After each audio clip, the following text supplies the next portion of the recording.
नमस्कार, मैं जितेंद्र जैन और आप देख रहे हैं खबर समय जगत। आइए नजर डालते हैं आज की कुछ ताजा तरीन खबरों पर। भोपाल अयोध्या में 22 जनवरी को भगवान श्री राम लला की राम मंदिर में प्राण प्रतिष्ठा है, जिसके लिए मध्य प्रदेश सरकार भी तैयारी कर रही है। संस्कृति, धर्मस्य एवं पर्यटन मंत्री धर्मेंद्र सिंह लोधी ने कहा कि 500 साल के संघर्ष के बाद यह पल आया है, जिससे खुशियों के साथ मनाया जा रहा है, जिसके चलते विभाग द्वारा मंदिरों में भजन कीर्तन के साथ ही मंदिरों और उसके आसपास साफ सफाई का काम किया जा रहा है। 22 जनवरी को भव्य आतिशबाजी के साथ कार्यक्रम किए जाएंगे। 3 दिन पहले से रामलीला का कार्यक्रम भी 22 जगह चिन्हित करके किया जाएगा। दीपोत्सव कार्यक्रम होंगे और पूरे देश में इस दिन दिवाली मनाई जाएगी।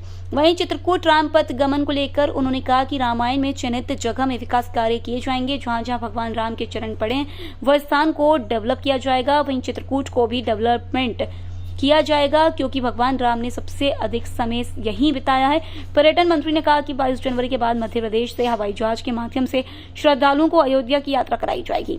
पर्यटन मंत्री ने कहा कि सरकार रोजगार को लेकर भी गंभीर है। पर्यटन के साथ रोजगार को कैसे जोड़ा जाए, इसको लेकर भी लगातार प्रयास किया जा रहा है, ताकि अधिक से अधिक रोजगार के प्रदान किए जा सके। अभी भगवान राम 22 जनवरी को भगवान राम के बाल स्वरूप की प्राण प्रतिष्ठा अयोध्या में होने जा रही है,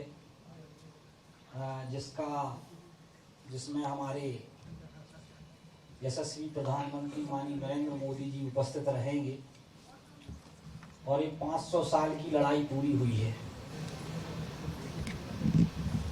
जब भगवान राम 14 वर्ष के वनवास के बाद अयोध्या लौटे थे, तो समस्त अयोध्या वासियों ने दीपावली मनाने का काम किया था। तो ये 500 साल की लड़ाई पूरी हुई है, जिसमें सारे देशवासी भी उत्साहित हैं और सारे देशवासी में एक गर्व का अनुभव हो रहा है कि जो 500 साल की लड़ाई चल रही थी, जिसमें 4 लाख लोगों ने अपना बलिदान भी दे दिया, ऐसी लड़ाई पूरी हुई है और रामलला के प्राण स्वरूप की स्थापना अयोध्या में होने जा रही है। तो सांस्कृतिक विभाग के द्वारा विभिन्न कार्यक्रम भी आयोजित किए गए हैं, जैसे हर मंदिर में भजन कीर्तन के कार्यक्रम आयोजित किए जा रहे हैं। मंदिर और मंदिर के आसपास के स्थानों की साफ सफाई का भी आयोजन किया जा रहा है, जिसमें देश के यशस्वी प्रधानमंत्री माननीय नरेंद्र मोदी जी ने भी सबसे आग्रह किया है कि हम मंदिरों की साफ सफाई का अभियान चलाएं और साथ साथ में 28 स्थानों पर रामलीला के विशेष पात्रों का मंचन किया जा रहा है। 3 दिवसीय कार्यक्रम जो प्रमुख स्थान है प्रदेश भर के 28 स्थानों पर रामलीला का भी आयोजन किया जा रहा है। तो तमाम कार्य जिससे भारतीय संस्कृति और को बढ़ावा मिले, वो अपनी सांस्कृतिक विभाग के द्वारा अपन कर रहे हैं।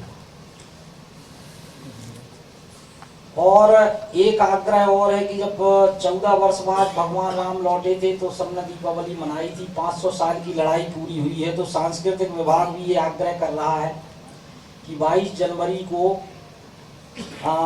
मध्य प्रदेश ही नहीं अपितु पूरे देश में हर घर में दीपावली का माहौल होना चाहिए। पुनः विराजमान हो रहे हैं और अभी कल माननीय मुख्यमंत्री मोहन यादव जी के नेतृत्व में चित्रकूट में एक महत्वपूर्ण बैठक हुई।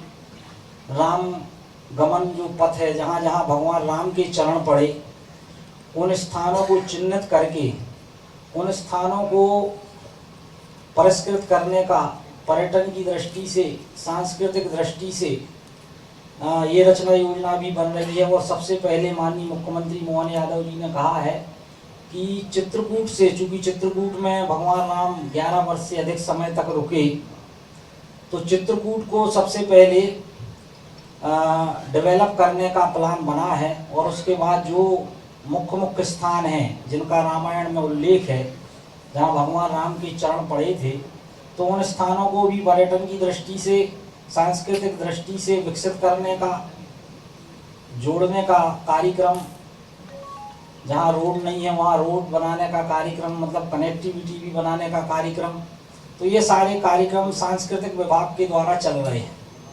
तो निश्चित रूप से बहुत अच्छा देश में माहौल है और सभी लोग उस माहौल में अपनी सहभागिता निभा रहे हैं।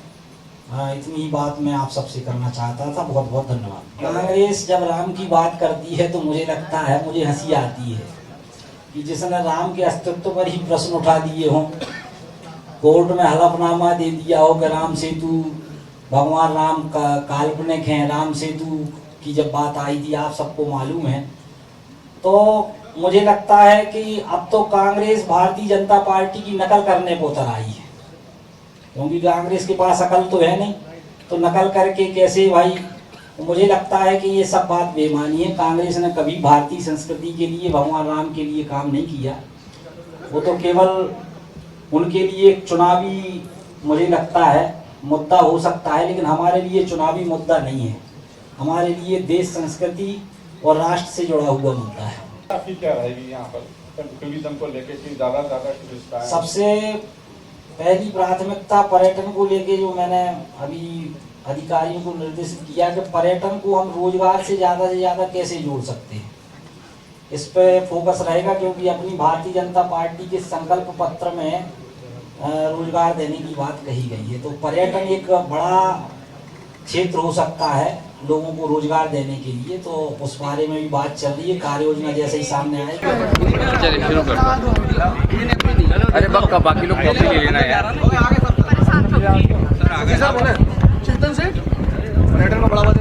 पर्यटन के क्षेत्र में पर्यटन को बढ़ावा देने के लिए आगे रचना योजना बन रही है और मेरी पहली प्राथमिकता है कि पर्यटन को हम कैसे रोजगार से जोड़ सकते हैं, इसके लिए रचना योजना बनाकर काम करने की आवश्यकता है और नई रचना योजना जल्दी ही आप सबके सामने आएगी। ज़्यादा हो रहा है सरकारी, इस पर भी विचार करेंगे, अभी बैठेंगे, विचार करेंगे और विदेशी पर्यटकों को भी आकर्षित करने के लिए क्या कार्य योजना बनाना है, उस पर भी चिंतन मंथन किया जा रहा है।